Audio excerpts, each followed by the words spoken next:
بسم اللہ الرحمن الرحیم، اعوذ باللہ من الشیطان الرجیم۔ آئے مل کر پیارے نبی پاک صلی اللہ علیہ وآلہ وسلم پر درود پاک پڑھ لیں۔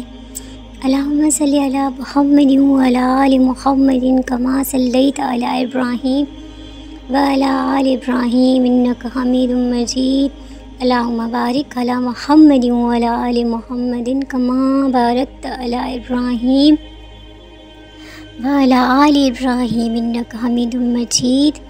کوئی 1500 برس کی بات ہے کہ ہماری اس کائنات میں ایک ایسی حیرت انگیز بہار آئی تھی جو پھر کبھی ختم نہ ہوئی۔ اس بہار ایک باغ میں ایک خوشنما پھول کھلا تھا جس کی مہک بے حد منفرد تھی۔ بہار ختم ہوئی، خزاں گزری، گرما شروع ہوئے، سرما کے تند تیز جھونکے چلے، پودوں اور درختوں سے رونقیں ختم ہوئی، پرندوں نے چہچہانا چھوڑ دیا، مگر اس سدا بہار پھول پر اس سے کوئی ناگوار اثر مرتب نہ ہوا۔ اس کی مہک بس بڑھتی ہی چلی گئی۔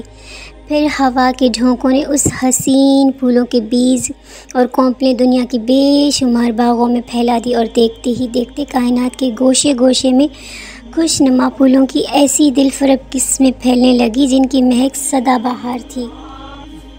وہ حسین پھول آج بھی ساری دنیا کے باغوں کی زینت ہے۔ ہر خطے سے لوگ اس سدا بہار پھول کی خوشبو سے لطف انداز ہوتے چلے آ رہے ہیں۔ اس خوشبو نما پھول کو کھلے مدتیں بیت چکی ہیں، مگر وقت گزرنے کے ساتھ ساتھ اس کی مہک میں مسلسل اضافہ ہوتا جا رہا ہے۔ آج سبھی لوگ مانتے ہیں کہ ایسا دل فریب پھول کبھی نہ کھلا ہے نہ کھلے گا۔ سدا بہار کے اس حسین پھول کی انوکھی کہانی اور دلچسپ واقعات میں آپ کو بتاؤں گی۔ بہترین انسان کی پھول۔ یہ پیارا پھول موسم بہار جزیرہ نما عرب کے مشہور شہر مکہ میں کھلا تھا۔ اس علاقے کے مکتب کیلنڈر کے مطابق مبارک دن پیر 12 ربیع الاول تھا۔ عیسوی کے حساب سے آپ کی یوم ولادت 22 اپریل 24 اپریل 517 بنتا ہے۔ اس مسرت بھرے دن دنیا کے سب سے بڑے اور سب سے پیارے انسان یعنی حضرت محمد صلی اللہ علیہ وآلہ وسلم پیدا ہوئے تھے۔ آپ صلی اللہ علیہ وآلہ وسلم کی والدہ واجدہ والد کا نام عبداللہ اور والدہ محترمہ کا نام آمنہ تھا۔ عبداللہ بہت نیک سیرت اور بلند کردار کے نوجوان تھے۔ حضرت آمنہ اپنے نیک شوہر کی طرح نہایت بلند اخلاق خاتون تھی۔ آپ کے دادا عبد المطلب مشہور قبیلہ قریش کے معزز سردار بھی تھے اور مکہ شہر کے رئیس بھی۔ چنانچہ حضور صلی اللہ علیہ وآلہ وسلم ان دنوں اطراف سے اعلیٰ خاندانی اوصاف اور اچھی شہرت میں پروان چڑھے۔ اس زمانے کے عرب میں دستور تھا کہ شادی کے بعد دولہا میاں کچھ عرصہ دلہن کے ہاں قیام کرتا تھا۔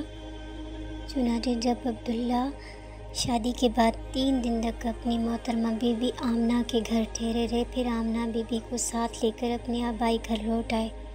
کچھ عرصہ بعد تجارت کے سلسلے میں آپ کو شام جانا پڑا۔ واپسی پر چند ماہ سفر میں رہنے کے بعد آپ کو مکہ مکرمہ لوٹتے ہوئے مدینہ ٹھہرے تو بیمار پڑ گئے، اور علامت یہ ہوئی کہ آپ کی جان چلی گئی اور آپ انتقال فرما کے آپ کو مدینہ میں ہی تدفین کر دیا گیا۔ آپ کی وفات کی خبر پہنچی تو آپ کے گھر کہرام مچ گیا۔ اپنے جوان سالہ رفیق حیات کی بے وقت موت کے صدمے سے حضرت آمنہ رنج غم میں ڈوب گئی، اور سردار عبد المطلب بھی نوجوان بیٹے کی ناگہانی موت سے بے حد پریشان ہوئے۔ دن گزرتے گئے اور کچھ عرصے بعد غمزدہ آمنہ کے ہاں ایک خوبصورت بچہ پیدا ہوا، جس سے اس کی افسردہ طبیعت قدر سنبھلنے لگی۔ آپ صلی اللہ علیہ وآلہ وسلم کے دادا عبد المطلب کو پوتے کی پیدائش کی خبر ملی تو خوشی سے جھوم اٹھے۔ سب کام کاج چھوڑ کر اپنی بہو کے گھر پہنچے تو نو مولود کو سینے سے لگایا اور اسے چومتے اور چاٹتے خانہ کعبہ میں جا داخل ہوئے۔ اللہ تعالیٰ کا شکر ادا کیا اور آپ صلی اللہ علیہ وآلہ وسلم کے لیے دعائیں مانگی۔ پھر واپس لوٹے اور بچے کو آرام سے حضرت آمنہ کی گود میں ڈال دیا۔ کافی سوچ بچار کے بعد آپ نے پوتے کا نام محمد رکھا۔ اس خوبصورتی عربی لفظ کا مطلب ہے قابل تعریف۔ عرب میں اس قسم کے ناموں کا رواج نہ تھا، مگر آپ کو یہ نام بہت پسند تھا۔ شہادت سید کے 7ویں روز عبد المطلب نے ایک نفیس اونٹ ذبح کیا اور قبیلہ قریش کے تمام لوگوں کو اپنے ہاں وضاحت پر مدعو کیا، اور کھانے کے بعد مہمانوں نے پوچھا کہ آپ نے نو مولود کا نام آباد و اجداد کے ناموں پر رکھنے کے بجائے ایک قدر سے غیر مانوس سے نام کا انتخاب کیوں کیا ہے؟ آپ نے جواب دیا، میری خواہش ہے کہ یہ بچہ خدا اور بندوں کے نزدیک آسمان اور زمین پر بہترین آفرین کا اہل ثابت ہو۔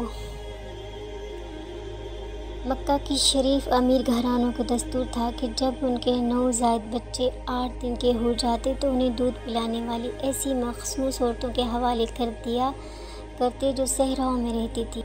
ان عورتوں کا فن داریاگری میں خاص مہارت ہوتی تھی۔ وہ شرفائے شہر کے ان شیر خوار بچوں کو اپنے ساتھ صحرا کی کھلی فضا میں لے جاتی اور وہیں ان کی تربیت اور پرورش میں مصروف ہو جاتی۔ ان خدمات کا انہیں باضابطہ معاوضہ ملتا۔ بچوں کی پرورش کرنے والی یہ صحرا خواتین اکثر مکہ میں آتی جاتی رہتی اور اپنے پسند کے شیر خوار بچوں کو تلاش میں رہتی۔ جب ایسے بچے ذرا سیانے ہو جاتے تو انہیں ان کے والدین کو لوٹا کر اپنی محنت کا معاوضہ لے جاتی۔ آپ صلی اللہ علیہ وآلہ وسلم کی ولادت کے چند روز بعد مکہ کے نواحی صحرا کے چند دائیاں عورتیں شیر خوار بچے کی تلاش میں قافلے کی صورت شہر میں داخل ہوئیں۔ اس قافلے میں بوڑھی لاغر حلیمہ سعدیہ بھی شامل تھی۔ اتفاق سے قافلے کی سب عورتوں کی کوئی نہ کوئی شیر خوار بچہ مل گیا، مگر ضعیف ونات حلیمہ کی گود خالی کی خالی رہ گئی۔ حضور صلی اللہ علیہ وآلہ وسلم کی والدہ نے تقریباً تمام عورتوں سے آپ کے لیے بات چیت کی، مگر اس خیال سے کہ ایک یتیم بچے کے گھر سے کیا معاوضہ ملے گا، آپ کو گود لینے سے صاف انکار کرتی رہی۔ جب حضرت آمنہ نے بی بی حلیمہ کو اس کام کے لیے آمادہ کرنے کی کوشش کی تو اس کے دل میں یہ خیال آیا کہ ایک یتیم بچے کو لے کر کیا کرے گی، اس بے سہارا والدہ پرورش کی محنت کا معقول معاوضہ کیسے ادا کر سکے گی۔ چنانچہ باقی دائیوں کی طرح اس نے بھی ننھے محمد کو گود میں لینے سے معذرت ظاہر کر دی۔ اتنے میں دائیاں عورتوں کا قافلہ صحرا کی جانب واپس لوٹنے لگا تو حلیمہ کو کوئی کام نہ ملنے کی فکر مند گھیری ہوئی اور وہ سخت ششپنج میں پڑ گئی۔ اس نے اپنے خاوند حارث سے صلاح مشورہ شروع کیا۔ اس کا خیال تھا کہ خالی ہاتھ گھر لوٹنے سے بہتر ہے کہ اس یتیم بچے کو ساتھ لیا جائے جسے گود لینے کوئی بھی راضی نہ ہوتا۔ حارث کو بھی یہ بات پسند آ گئی۔ وہ بولا، ہاں ٹھیک ہے، کیا عجیب ہے کہ ہمارے لیے اس میں بہتری ہو۔ چنانچہ حلیمہ نے بالآخر حضرت محمد صلی اللہ علیہ وآلہ وسلم کو آمنہ کی تجویز قبول کی اور حضور صلی اللہ علیہ وآلہ وسلم کو گود میں لے لیا۔ اس رسمی کارروائی کے بعد دونوں میاں بیوی قافلے کے ہمراہ اپنے صحرا خیمہ کی طرف لوٹنے کی تیاری میں مصروف ہو گئے۔ حلیمہ کے پاس سواری کے لیے فقط بھورے رنگ کی ایک دبلی پتلی گدھی اور دودھ کے لیے ایک بوڑھی اونٹنی تھی۔ ان دنوں مکہ کے گرد و نواح کا علاقہ سخت خوشحالی اور شدید قحط کے زد میں تھا۔ جانوروں کے لیے چارہ وغیرہ مہیا کرنے میں بہت دقتیں پیش آتی تھیں۔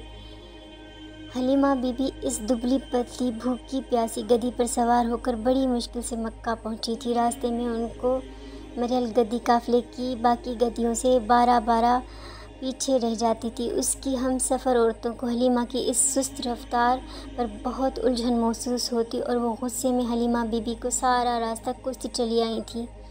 ننھے محمد صلی اللہ علیہ وآلہ وسلم کی والدہ سے بات طے ہو گئی تو بی بی حلیمہ نے آپ کو سینے سے لگا لیا۔ دیکھتے ہی دیکھتے ان کی خشک چھاتی میں دودھ اتر آیا۔ حضور صلی اللہ علیہ وآلہ وسلم نے خوب جی بھر کے دودھ پیا۔ آپ کے ساتھ حلیمہ بی بی کے اپنے بچے یعنی آپ کے دودھ بھائی نے خوب سیر ہو کر دودھ پیا اور دونوں بچے اطمینان سے سو گئے۔ حلیمہ حیران تھی اور خوش بھی۔ انہیں اچھی طرح یاد تھا کہ انہوں نے اس سے پہلی رات پریشانی کے عالم میں جاگ کر کاٹی تھی، کیونکہ ان کا دودھ نہ ملنے کی وجہ سے ان کا بچہ رات بھر روتا رہتا تھا۔ اس اونٹنی کا دودھ بھی میسر نہ آ سکا کیونکہ بوڑھی اونٹنی کی تن بھی خشک تھے۔ بی بی حلیمہ کا شوہر حارث اپنی بوڑھی اونٹنی کے پاس گیا تو کیا دیکھتا ہے کہ اس کے تھن دودھ سے لباب بھرے ہوئے ہیں۔ جب اسے دھویا گیا تو اسے دودھ بکثرت حاصل ہوا، جسے میاں بیوی نے خوب سیر ہو کر پیا اور رات انہوں نے سکون سے گزار دی۔ صبح ہوئی تو حارث نے حیرت سے کہا، اے حلیمہ، مجھے تو پختہ یقین ہونے لگا ہے کہ جس بچے کو ہم نے گود میں لیا ہے وہ برکتوں والا کوئی خاص ہستی معلوم ہوتی ہے۔ حلیمہ مسکرائی اور بولی، مجھے بھی ایسا ہی دکھائی پڑتا ہے، کیونکہ ہم پر تو ابھی سے ہی برکتیں اور نعمتیں شروع ہو چکی ہیں۔ جب اپنے صحرائی گاؤں لوٹنے کے لیے تیار ہو گئے تو حلیمہ نے اپنی مریل گدی پر سوار ہو کر ننھے محمد کو گود میں بٹھا لیا اور باقی قافلے کے ساتھ شامل ہو گئی۔ قدرت خدا کی دبی مریل گدی جو آتی دفعہ بار بار سب سے پیچھے رہ جاتی تھی، سب کی پریشانی کا باعث بنی ہوئی تھی، اس بار آگے آگے بھاگنے لگی، یہاں تک کہ قافلے کی باقی عورتیں بار بار چلاتی، ارے حلیمہ ذرا دھیرے دھیرے چل، وہ مریل گدی تو دکھائی نہیں دیتی اس پر سوار ہو کر ہمارے ساتھ گھر سے نکلی تھی۔ جب حلیمہ انہیں کہتی کہ یہ تو وہی گدی ہے تو کسی کو یقین نہ آتا۔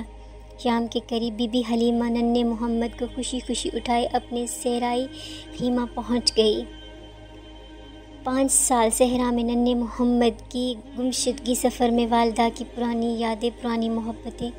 بی بی حلیمہ ننھے محمد کو گود میں لیے بخیریت تمام اپنے صحرا گاؤں پہنچی۔ اس سال قحط کی وجہ سے چراگاہوں میں سبز وغیرہ کا نام نشان تک نہ تھا، چنانچہ بکریاں پالنے والے چراہوں کو بہت دقتوں کا سامنا تھا، مگر جب حلیمہ کو بکریاں چراگاہ سے لوٹتی تو دودھ سے بھری ہوتی اور دوسرے لوگ جب اپنی بکریاں دیکھتے تو وہ خشک تھیں اور دودھ کا